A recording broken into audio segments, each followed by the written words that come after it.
കൃപാസന. യേശുവിൽ ഏറ്റവും സ്നേഹം നിറഞ്ഞവരെ, കടൽ നീന്തിക്കടന്ന നമ്മൾ പുഴ കണ്ട് ഭയപ്പെടരുത് എന്നൊരു വിഷയത്തെക്കുറിച്ചാണ് നാം ഇന്ന് ധ്യാനിക്കുന്നത്. വലിയ പ്രതിസന്ധികൾ മറികടന്ന നമ്മൾ ചെറിയ പ്രതിസന്ധികൾ കണ്ട് ഭയപ്പെടരുത്. ഇസ്രായേലിൻ്റെ ചരിത്രത്തിൽ അവർ ഏറ്റവും അധികം കാലം നയിച്ച ജനനേതാവായിരുന്നു മോശ. മോശ കാനാൻ ദേശത്തെ ലക്ഷ്യമാക്കിക്കൊണ്ട് അവരെ നയിച്ചുകൊണ്ടിരിക്കുന്ന സമയത്താണ് ചെങ്കടൽ വിഭജിക്കപ്പെടുന്നതും അവർ മുന്നോട്ട് കുതിച്ച് ഏറെ സന്തോഷത്തോടുകൂടി മുന്നോട്ട് പോകുന്നതും. ഏതാനും നാളുകൾ കഴിഞ്ഞപ്പോൾ മോശ തൻ്റെ അധികാരം മുഴുവൻ ജോഷുവ എന്ന് പറയുന്ന അനുഗ്രഹീതനായ ദാസന് കൈമാറുന്നു. ജോഷുവയുടെ പുസ്തകത്തിൽ ആവർത്തിച്ച് നമ്മൾ വായിക്കുന്നൊരു വാചകമുണ്ട്. മോശയോട് എന്നതുപോലെ തന്നെ ദൈവത്തിൻ്റെ കരം ജോഷുവയുടെ കൂട്ടത്തിലും ഉണ്ടായിരുന്നു. സഹോദരങ്ങളെ, അവരുടെ കാനാൻ ദേശം ലക്ഷ്യമാക്കിയുള്ള യാത്ര മുന്നോട്ട് പോവുകയാണ്. ഏതാനും ദൂരം കഴിഞ്ഞപ്പോൾ യോർദാൻ താഴ്വര കൂടി അവർ പിന്നിടണം കാനാൻ ദേശത്ത് ചെന്നുപെടാൻ. വാഗ്ദാന പേടകം പിടിച്ചുകൊണ്ട് പുരോഹിതന്മാർ മുന്നോട്ട് നടക്കുകയാണ്. പെട്ടെന്ന് യോർദാൻ്റെ താഴ്വര കണ്ടു കഴിഞ്ഞപ്പോൾ അവർ അവിടെ നിന്നു. അവർ ഭയപ്പെട്ട് നിന്നു. കാരണം അത് മറികടക്കാൻ യാതൊരു വഴികളും അവരുടെ കയ്യിലില്ല. പെട്ടെന്ന് ജോഷുവ പ്രവാചകൻ ചെന്നിട്ട് അവരോട് ചോദിക്കുകയാണ്, നിങ്ങൾ എന്തുകൊണ്ട് ഭയപ്പെടണം? കാരണം ചെങ്കടൽ പിന്നിടാൻ നമ്മളെ അനുവദിച്ച നമ്മുടെ കർത്താവ്, നമ്മുടെ യാഹ്വേ, യോർദാൻ താഴ്വര പിന്നിടാൻ നമ്മൾ അനുവദിക്കുകയില്ലേ? സഹോദരങ്ങൾ, നമ്മൾ നോക്കുക, വലിയ ഒരു മുങ്ങൽ വിദഗ്ധനോട് ഒരു തോട് കടക്കാൻ പറയുന്ന നേരത്ത് അയാൾ ഭയപ്പെട്ട് കഴിഞ്ഞാൽ അദ്ദേഹത്തോടുള്ള മനോഭാവം നമ്മളുടേത് എന്തായിരിക്കും? ഏതാണ്ട് ഇതുപോലെയാണ്. പുരോഹിതന്മാർ ഭയപ്പെട്ട് നിന്നു കഴിഞ്ഞപ്പോൾ ജോഷുവ ചെന്നിട്ട് ചോദിച്ചു, നിങ്ങൾ എന്തുകൊണ്ട് ഭയപ്പെടണം? കാരണം നമ്മളെയൊക്കെയും ഇത്രയും കാലം വഴി നടത്തിയ അതേ കർത്താവ് തന്നെ യോർദാൻ്റെ താഴ്വര വളരെ എളുപ്പത്തിൽ പിന്നിടാൻ സഹായിക്കും. തുടർന്ന് അവർ ഓരോ ചുവട് വയ്ക്കുമ്പോഴും അവർ ഒരുമിച്ച് പറയുമായിരുന്നു, ചെങ്കടൽ പിന്നിട്ട ഞങ്ങൾ യോർദാൻ്റെ താഴ്വരയും പിന്നിടുമെന്ന്. സഹോദരങ്ങളെ, നമ്മുടെ വ്യക്തിപരമായ ജീവിതത്തിലും നമ്മുടെ കുടുംബങ്ങളിലും വലിയ പ്രതിസന്ധികൾ വളരെ എളുപ്പത്തിൽ മറികടന്ന ചിലരെങ്കിലും ചെറിയ പ്രതിസന്ധികളിൽ തകർന്നു പോകാറുണ്ട്. ഇതിൻ്റെ കാരണം എന്താണ്? ഒരുപക്ഷെ 2 കാരണങ്ങൾ നമുക്കിതിന് കണ്ടെത്താൻ പറ്റും. ഒന്നാമതായി, ദൈവം വഴി നടത്തിയ കാലങ്ങളെ നമ്മൾ മറന്നു കളയുന്നത് കൊണ്ടാണ് ചെറിയ പ്രതിസന്ധികളിൽ നമ്മൾ തളർന്നു പോകുന്നത്. ദൈവം നമ്മളെ ഇക്കാലമത്രയും നടത്തിയ വഴികളെ നമ്മൾ വിസ്മരിച്ച് കളയുന്നു.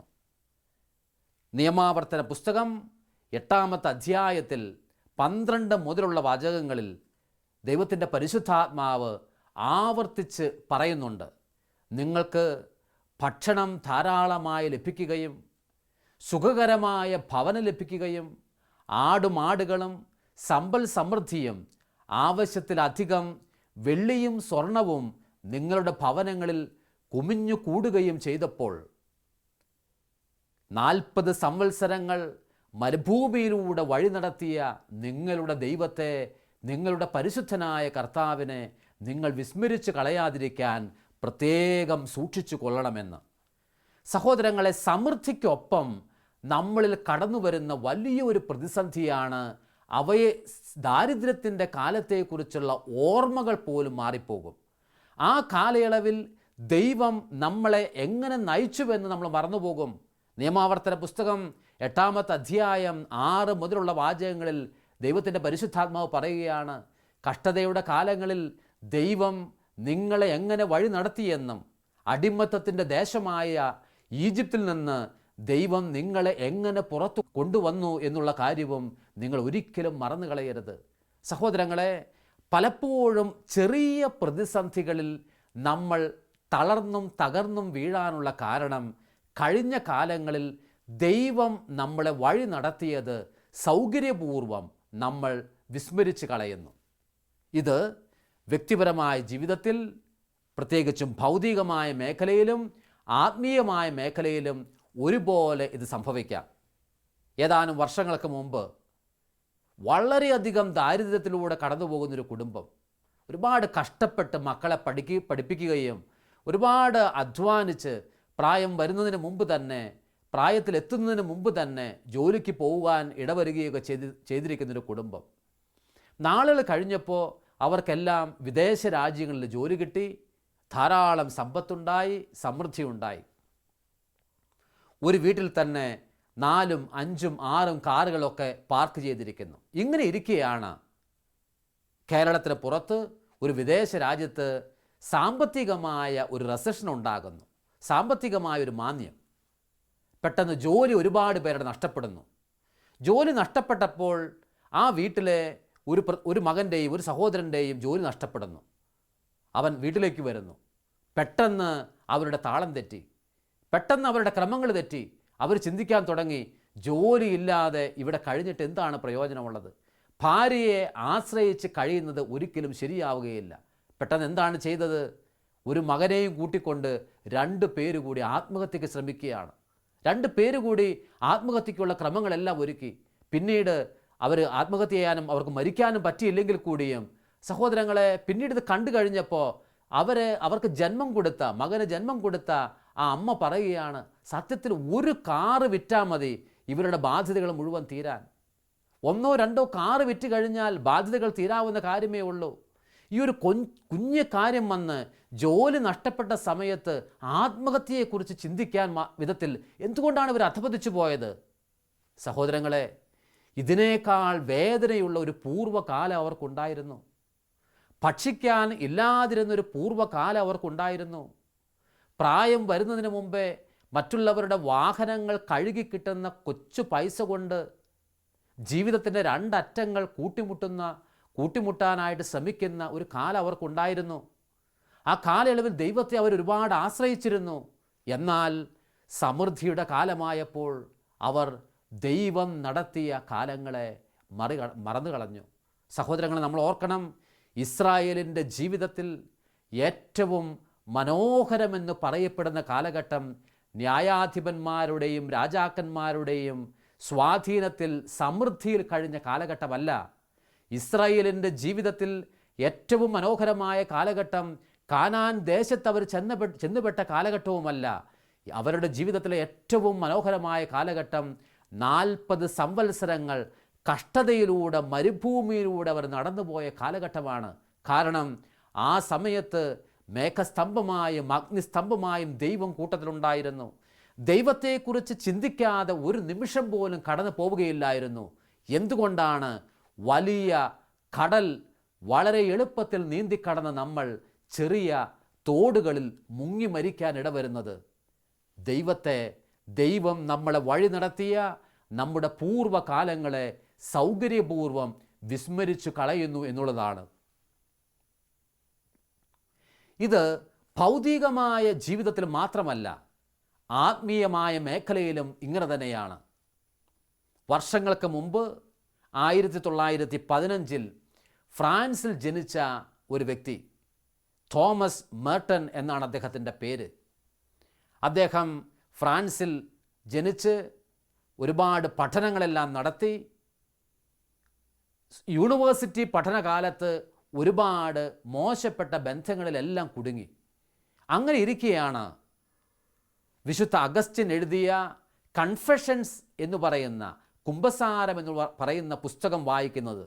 തുടർന്ന് തോമസ് അക്കംബിസ് എഴുതിയ ക്രിസ്താനുകരണം, ഇമിറ്റേഷൻ ഓഫ് ക്രൈസ്റ്റ്, ഈ 2 പുസ്തകങ്ങൾ വായിക്കുകയാണ്. ഇത് വായിച്ച് അദ്ദേഹത്തിന് ഏതാനും നാളുകൾ കഴിഞ്ഞപ്പോഴത്തേനും സത്യദൈവത്തെക്കുറിച്ചും സത്യസഭയെക്കുറിച്ചുമുള്ള ബോധ്യമുണ്ടാകുന്നു. ചർച്ച് ഓഫ് ഇംഗ്ലണ്ടിലെ അംഗമായിരുന്ന അദ്ദേഹം കാത്തലിക് ചർച്ചിലേക്ക് ചേരുന്നു. അദ്ദേഹം ഇങ്ങനെ തീരുമാനിച്ചു, എൻ്റെ ശിഷ്ടകാല ജീവിതം ഞാൻ കർത്താവിന് വേണ്ടി കൊടുക്കും. അങ്ങനെ അമേരിക്കയിലുള്ള കെൻഡക്കിലെ ഒരു ആശ്രമത്തിൽ അംഗമായി ജോയിൻ ചെയ്യുന്നു. ഇന്ന് അമേരിക്കയിൽ കെൻഡക്കിൽ അങ്ങനെ ഒരു ആശ്രമമുണ്ട്. ഗെറ്റ്സെമൻ എന്നാണ് ആശ്രമത്തിൻ്റെ പേര്. ആ ആശ്രമം ലോകം മുഴുവൻ അറിയപ്പെടാനുള്ള പ്രധാന കാരണം തന്നെ തോമസ് മേർട്ടൺ എന്ന് പറയുന്ന അനുഗ്രഹീതനായ എഴുത്തുകാരൻ, വിശുദ്ധനായ മനുഷ്യൻ അവിടെ ജീവിച്ചു എന്നുള്ളതാണ്. അദ്ദേഹം ഒരുപാട് ഗ്രന്ഥങ്ങൾ എഴുതിയിട്ടുണ്ട്. അദ്ദേഹത്തിൻ്റെ ചട്ടങ്ങളിൽ ഏറ്റവും പ്രധാനപ്പെട്ടത് വൈകുന്നേരം 9:30 മണിയാവുമ്പോൾ കിടക്കും, കാലത്ത് 3 മണിയാവുമ്പോൾ അദ്ദേഹം എഴുന്നേൽക്കും, ഒരുപാട് സമയം പ്രാർത്ഥിക്കും, കർത്താവ് നൽകുന്ന ഉൾപ്രേരണയനുസരിച്ച് വളരെയധികം പ്രധാനപ്പെട്ട ഗ്രന്ഥങ്ങൾ അദ്ദേഹം എഴുതുമായിരുന്നു. അദ്ദേഹത്തിൻ്റെ പ്രധാനപ്പെട്ട പുസ്തകങ്ങളെല്ലാം തന്നെ വ്യത്യസ്തമായ ഭാഷകളിലേക്ക് ട്രാൻസ്ലേഷൻസ് നടത്തിയിട്ടുണ്ട്. സത്യത്തിൽ ആ ആശ്രമം നടന്നു പോയത് തന്നെ മേർട്ടൻ്റെ പുസ്തകങ്ങൾ വിറ്റ് കിട്ടുന്ന പൈസ ഉപയോഗിച്ചുകൊണ്ടാണ്. സഹോദരങ്ങളെ, നാളുകൾ കഴിഞ്ഞു. ഇങ്ങനെ അനുഗ്രഹീതനായി ഏറെ അറിയപ്പെടുന്നവനായി തോമസ് മേർട്ടൺ എന്ന് പറയുന്ന ആ വിശ്വപുരോഹിതൻ മുന്നോട്ട് പോവുകയാണ്. ഏതാനും നാളുകൾ കഴിഞ്ഞപ്പോൾ അദ്ദേഹത്തിന് ഒരു ചെറിയ നടുവേദന വന്നു. അദ്ദേഹത്തെ ഒരു ഹോസ്പിറ്റലിൽ അഡ്മിറ്റ് ചെയ്തു. ഹോസ്പിറ്റലിൽ അഡ്മിറ്റ് ചെയ്ത് കഴിഞ്ഞപ്പോൾ അദ്ദേഹം സാധാരണ പോലെ തന്നെ അദ്ദേഹത്തിൻ്റെ ചട്ടങ്ങളുമായി മുന്നോട്ട് പോകുന്നു. അങ്ങനെ ഇരിക്കെ ഒരു ചെറുപ്പക്കാരിയായ ഒരു നേഴ്സ് അദ്ദേഹത്തെ ശുശ്രൂഷിക്കാനായിട്ട് അടുത്ത് ചെല്ലുന്നു. അദ്ദേഹത്തിന് അവളോട് താല്പര്യം തോന്നുന്നു. മോശപ്പെട്ട താല്പര്യങ്ങളൊന്നുമല്ല. അവളോട് അവളുടെ പൂർവ്വകാലത്തെക്കുറിച്ച് ചോദിക്കുകയും അവളുടെ ജീവിതത്തെ രൂപാന്തരപ്പെടുത്താൻ, അവളെ മാനസാന്തരത്തിലേക്ക് നയിക്കാനുള്ള ഉപദേശങ്ങളും വിശുദ്ധ ഗ്രന്ഥത്തെ ആസ്പദമാക്കിയുള്ള വചനങ്ങളും സന്ദേശങ്ങളും അവൾക്ക് കൊടുക്കുന്നു. തോമസ് മേർട്ടനെ ഒരുപാട് അവൾക്ക് ഇഷ്ടപ്പെട്ടു. തോമസ് മേർട്ടൻ ആകട്ടെ എന്തെന്നില്ലാത്ത ഒരു പൊസസീവായ ഒരു സ്നേഹം അവളോട് തോന്നുകയും ചെയ്തു. സഹോദരങ്ങളെ ഓർക്കണം, ഏറെ മനോഹരമായിട്ട് പോയിക്കൊണ്ടിരുന്ന തോമസ് മേർട്ടൻ്റെ ജീവിതത്തിൽ എന്തോ ഒരു കല്ലുകടി അദ്ദേഹത്തിന് അനുഭവപ്പെടുകയാണ്. സത്യത്തിൽ അദ്ദേഹം പാപം ചെയ്തിട്ടില്ല, മോശപ്പെട്ടത് ആ പെൺകുട്ടിയെക്കുറിച്ച് ചിന്തിച്ചിട്ടില്ല. എന്നാലും ഹോസ്പിറ്റലിൽ നിന്ന് ഡിസ്ചാർജ് ചെയ്യുന്ന ദിവസമായപ്പോൾ എന്തെന്നില്ലാത്ത ഒരു മാനസിക വിഷമം, നടുവേദന മാറി, പക്ഷെ എന്തെന്നില്ലാത്തൊരു ഹൃദയഭാരവും ഹൃദയവേദനയും. അദ്ദേഹം തൻ്റെ ആശ്രമത്തിൽ മടങ്ങി വന്നു. ഗെത്സമൻ ആശ്രമത്തിലേക്ക് മടങ്ങിയെത്തി. മടങ്ങിയെത്തിയതിന് ശേഷം അദ്ദേഹത്തിൻ്റെ ചട്ടങ്ങളിൽ, ടൈം ടേബിളിൽ എന്തെന്നില്ലാത്തൊരു മാറ്റം വന്നു. മാറ്റം എങ്ങനെയാണ്? എല്ലാവരും കൂടി പൊതുവായ ഭക്ഷണത്തിന് പോകുമ്പോൾ അദ്ദേഹം ഓടിപ്പോയി ടെലഫോൺ വിളിക്കാനായി ആ പെൺകുട്ടിക്ക്. മോശപ്പെട്ടത്, വീണ്ടും ഞാൻ പറയുന്നു, മോശപ്പെട്ടത് ഒന്നും സംസാരിച്ചിട്ടില്ല, നെഗറ്റീവായ കാര്യങ്ങളൊന്നുമില്ല. എങ്കിലും അവളോടൊന്ന് സംസാരിക്കണം, അവളുടെ ശബ്ദം ഒന്ന് കേൾക്കണം, അതിനുശേഷം പ്രാർത്ഥിച്ച് കിടന്നുറങ്ങണം. ഇതാണ് ഈ അനുഗ്രഹീതനായ പുരോഹിതൻ്റെ മനസ്സിലെ ചിന്ത. സഹോദരങ്ങളെ, ഏതാനും ദിവസങ്ങൾ കഴിഞ്ഞപ്പോൾ പറ്റിയ അബദ്ധം എന്തെന്ന് വെച്ചാൽ മേർട്ടൻ്റെ ടൈം ടേബിൾ മുഴുവൻ മാറുകയാണ്. 9:30 കിടന്നുകൊണ്ടിരുന്ന ആൾ 12 മണിയായിട്ടും ഉറങ്ങുന്നില്ല, പ്രഭാതത്തിൽ എഴുന്നേക്കാൻ പറ്റുന്നില്ല, പ്രാർത്ഥിക്കാൻ പറ്റുന്നില്ല, ഗ്രന്ഥങ്ങൾ ഇറക്കാൻ കഴിയുന്നില്ല. ഇങ്ങനെ ആകെ വിഷമിച്ച് ആത്മീയ ജീവിതം താളം തെറ്റി മുന്നോട്ട് പോവുകയാണ്. എന്നെ കേൾക്കുന്ന സഹോദരങ്ങളെ, പ്രത്യേകിച്ചും ആത്മീയ ശുശ്രൂഷയിൽ വ്യാപരിക്കുന്നവർ വളരെ പ്രധാനമായി ശ്രദ്ധിക്കേണ്ടതാണ്, പാപത്തിന് എപ്പോഴും കറുത്ത നിറമാകണമെന്ന് നിർബന്ധമില്ല. ചിലപ്പോഴെങ്കിലും വളരെ വെളുത്ത നിറത്തിൽ അത് നിങ്ങൾ നേരിടാൻ വന്നേക്കാം.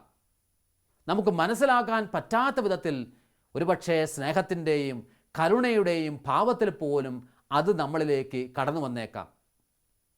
തോമസ് മേർട്ടനോട് ഏതാനും ദിവസം കഴിഞ്ഞപ്പോൾ ആ പെൺകുട്ടി ഫോൺ വിളിച്ചുകൊണ്ട് പറഞ്ഞു, ഇതാ എൻ്റെ മാരേജ് ഫിക്സ് ചെയ്തു, എൻ്റെ വിവാഹം നിശ്ചയിച്ചു, അങ്ങ് വന്ന് ഇത് ബ്ലെസ് ചെയ്യണം, ആശീർവദിക്കണം. മേർട്ടന് വലിയ വിഷമമായി.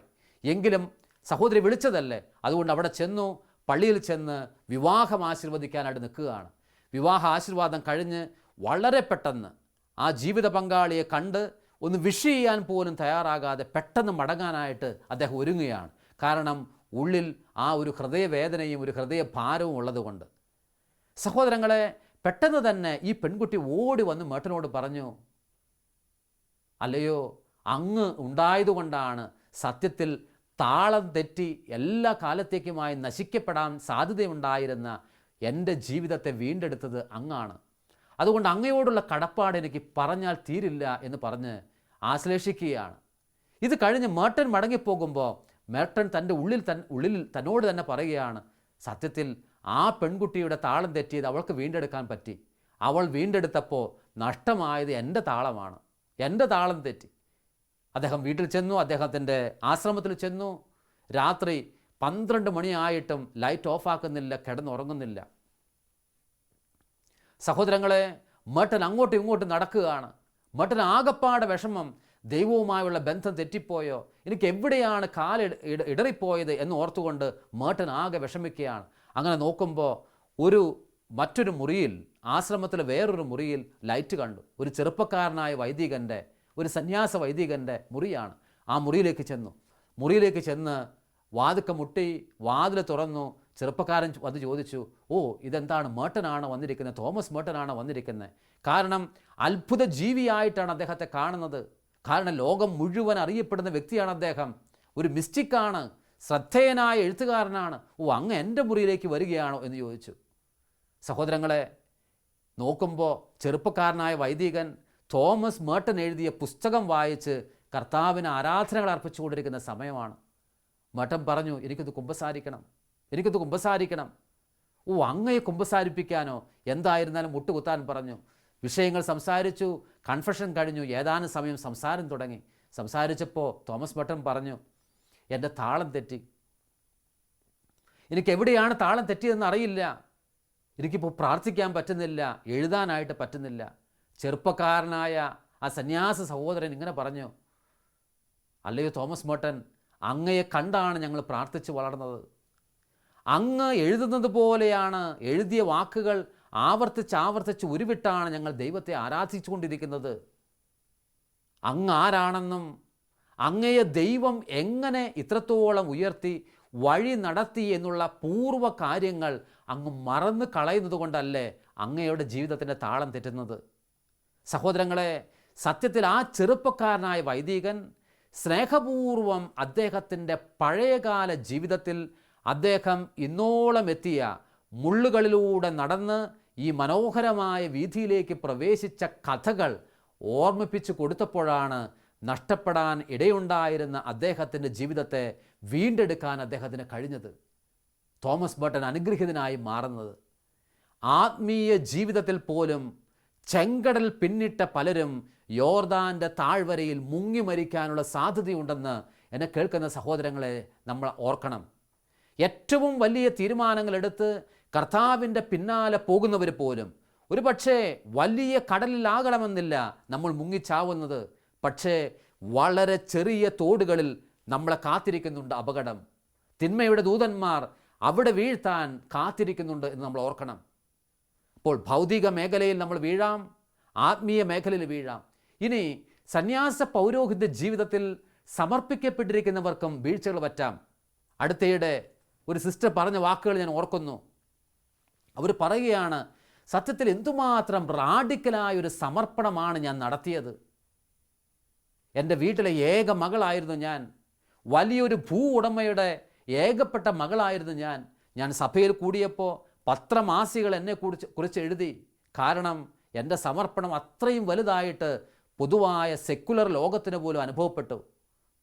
ഇന്ന് ഞാൻ തിരിച്ചു പോകാൻ ആഗ്രഹിക്കുന്നു. എനിക്ക് ചിന്തിക്കാൻ പറ്റുന്നില്ല ഞാൻ എന്തുകൊണ്ട് ഇങ്ങനെയായെന്ന്.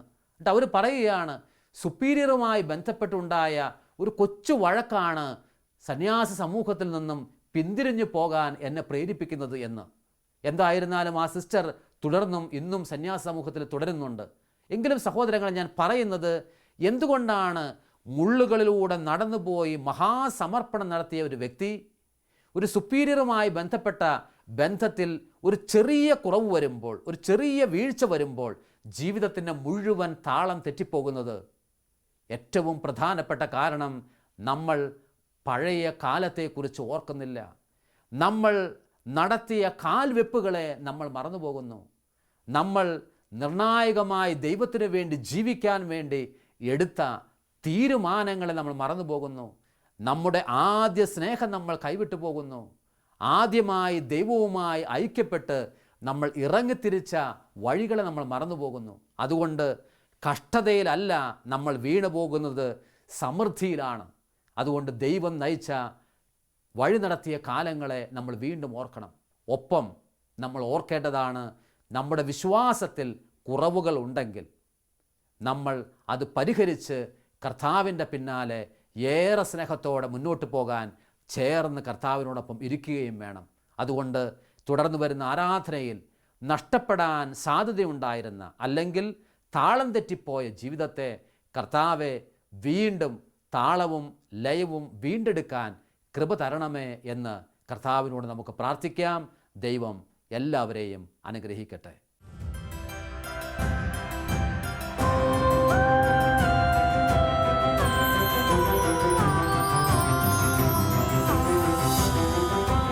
ഉപാസന ഉപാസന.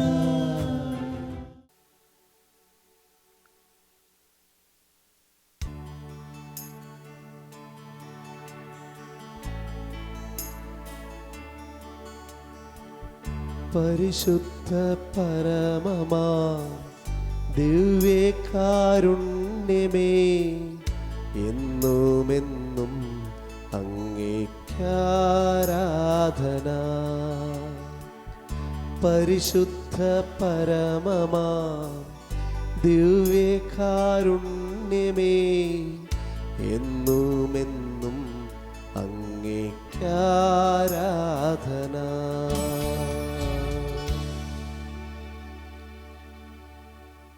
ദിവ്യകാരുണ്യ കർത്താവിൻ്റെ കൈകളിലേക്ക് നമ്മുടെ മനസ്സിനെയും ഹൃദയത്തെയും ഏറെ സ്നേഹത്തോടെ നമുക്ക് ഉയർത്താം.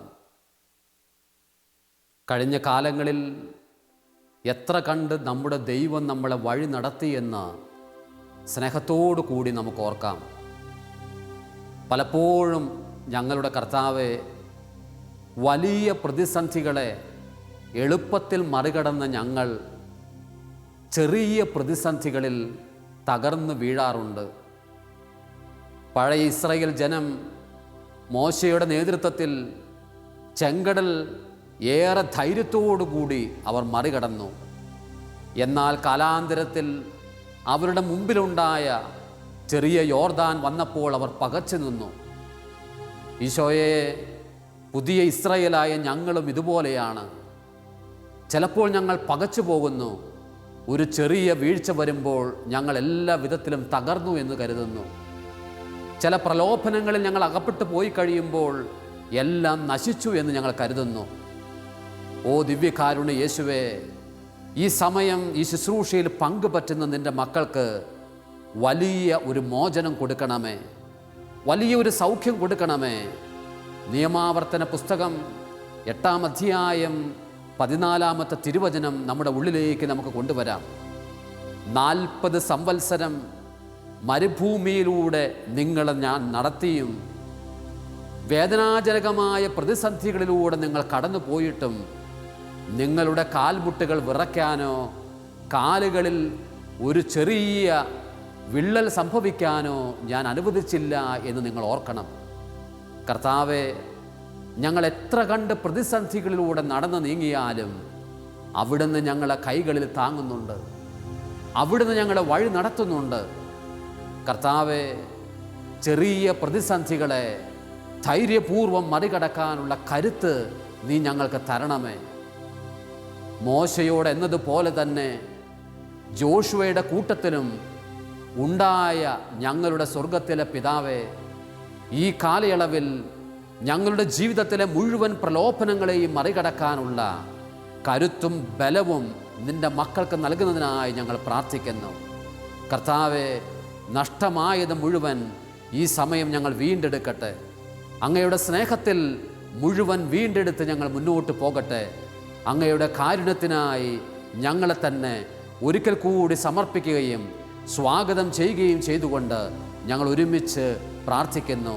കർത്താവെ, ഞങ്ങളെ സ്പർശിക്കണമേ, ഞങ്ങളെ വീണ്ടെടുക്കണമേ. അഗ്നിയിലൂടെ നടന്നാൽ നിനക്കു പൊള്ളലേൽക്കില്ല, വൻകടൽ തന്നിൽ നീ മുങ്ങാതെ കാത്തിടുന്നു ഞാൻ. അഗ്നിയിലൂടെ നടന്നാൽ നിനക്കു പൊള്ളലേൽക്കില്ല, വൻകടൽ തന്നിൽ നീ മുങ്ങാതെ കാത്തിടുന്നു ഞാൻ. ലോകം കല്ലെറിയുമ്പോഴും ഞാനൻ സ്നേഹം ചൊരിഞ്ഞിടും. നിന്നുടെ കണ്ണീർ കാണും നേരം എൻ മനം നൊന്തിടുന്നു. നീ എൻ സ്വന്തമല്ലേ, ഞാൻ നൽകും സ്നേഹമെന്നും അചഞ്ചലമല്ലോ.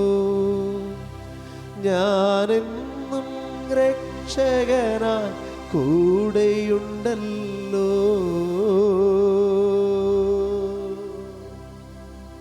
ഒരുപക്ഷെ വ്യത്യസ്തമായ പ്രാർത്ഥനാ സമൂഹങ്ങളിൽ പങ്കുപറ്റിയതിന് ശേഷം ഏതെങ്കിലും ഒരു ചെറിയ പ്രതിസന്ധി കൊണ്ട് ശുശ്രൂഷാ ജീവിതം വേണ്ടെന്ന് വെച്ച വ്യക്തിയായിരിക്കാം ഇന്ന് ഈ ആരാധനയിൽ പങ്കുപറ്റുന്നത്.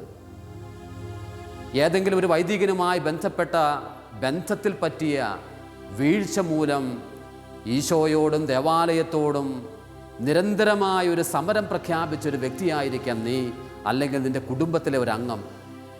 മറ്റുള്ളവരുടെ ദുഷ്ചെയ്തി കണ്ടുകൊണ്ട് വിശ്വാസ ജീവിതത്തിൽ നിന്നും മാറിപ്പോയ വ്യക്തിയായിരിക്കാം.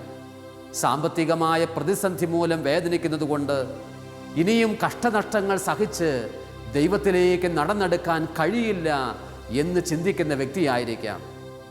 ഓർക്കാം, 40 സംവത്സരം മരുഭൂമിയിലൂടെ പിടിച്ചു നടത്തിയ അതേ കർത്താവ് ദിവ്യകാരുണ്യനാഥനായി നമ്മുടെ മുമ്പിലുണ്ട്.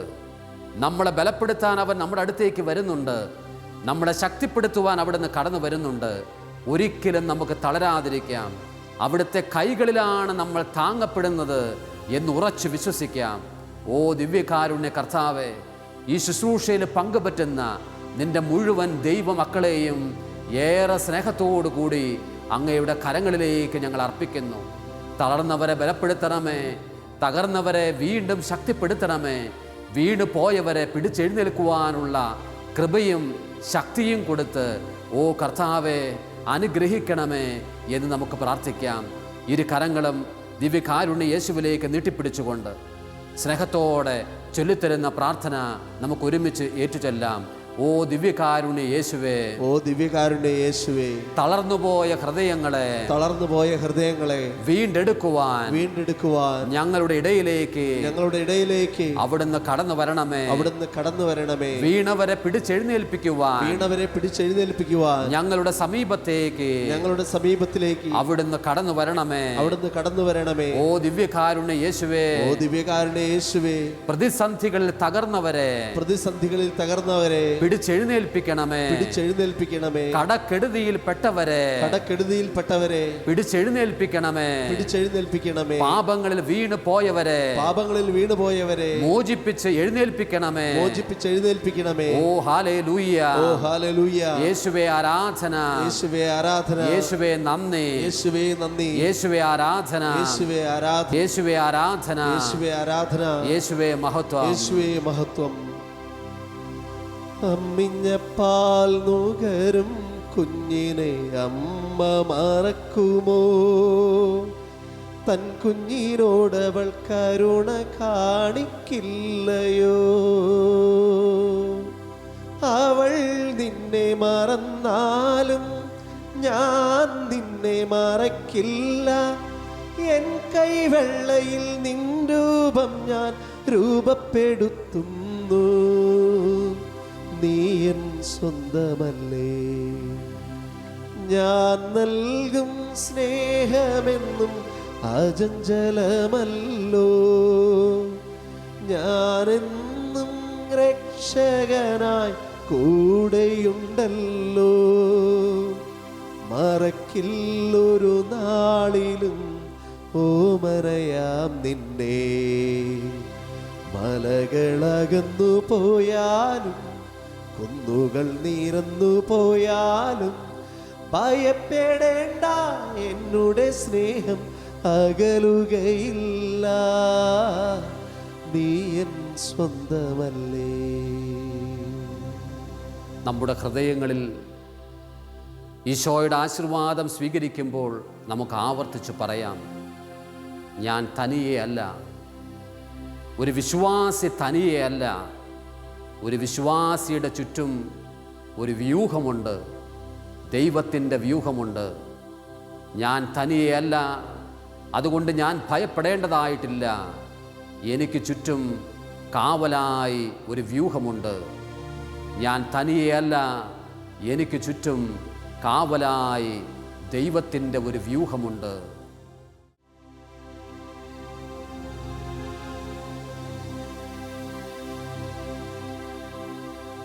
ഇളകാത്ത പാറമേൽ നിന്നവൻ നിന്നേരെ കൈകൾ നീട്ടുന്നു.